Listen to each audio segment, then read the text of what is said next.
Hello and welcome to this Oak Tree English video on how to pass functional skills questions about implied meaning. One of the areas of the functional skills reading exam which catches people out is implied meaning. This is written in the Achievements Objectives document as number 13, Identify implicit and inferred meaning in texts. Implicit and inferred meaning is meaning that you are expected to understand without it being written. So, for example, instead of Lucy felt sad but didn't want to show it, an author might write Lucy bit her lip to hold back her tears, which implies the sadness without being boringly explicit about it. This is tested in 4 marks split over 2 questions, specifically questions 5 and 9. In each case, you're asked to engage with quotes from the text. We're going to look at how to approach each question and then practice with another text. Question 5 asks you to understand 2 quotations from the text. You're then given a 3 or 4 word phrase with a figurative meaning. These are usually expressions which we use regularly and will easily recognize what they mean, even out of context. They often include things like phrasal verbs such as stand up to or come down hard on. And all you have to do is give the meaning of them, such as resist or punish.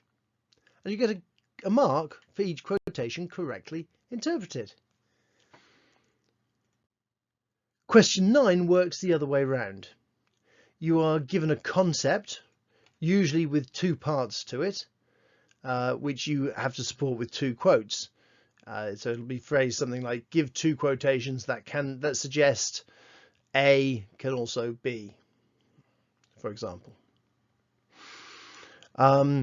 The quotes only have to be part of a sentence, not necessarily the whole thing.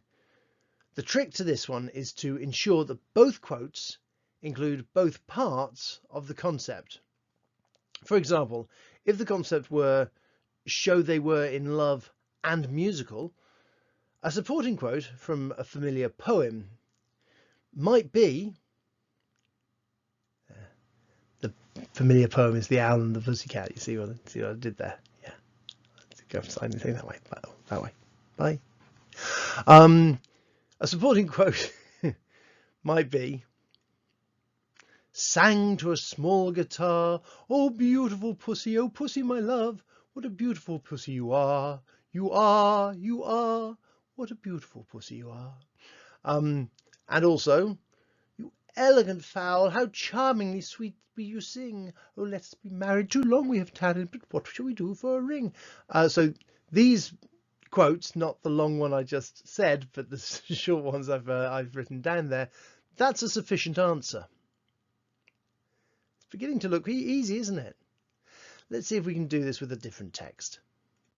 So sticking with the theme of poems, we're going to practice this now with reference to a famous poem which a student recently interrupted me while I was reciting. It's The Road Not Taken by Robert Frost, and it is a famous text which you can find quite easily on the internet or in your copy of the nation's favourite poems, which every bookshelf should have a copy of. I read it to you now with a text to deal with. I read it for you now to provide us with a text to deal with as we answer these questions. So here comes The Road Not Taken. 2 roads diverged in a yellow wood, and sorry I could not travel both and be one traveller. Long I stood, and looked down one as far as I could, to where it bent in the undergrowth. Then took the other, as just as fair, and having perhaps the better claim, because it was grassy and wanted wear, though as for that, the passing there had worn them really about the same. And both that morning equally lay, in leaves no step had trodden black. Oh, I kept the first for another day, Yet knowing how way leads on to way, I doubted if I should ever come back. I shall be telling this with a sigh, somewhere ages and ages hence. Two roads diverged in a wood, and I took the one less travelled by, and that has made all the difference. Forgive the Americanized spelling. Robert Frost was American, but we can forgive him for that because he did write some good poems. As you remember, question 5 asks you to understand some quotes. I have selected grassy and wanted wear.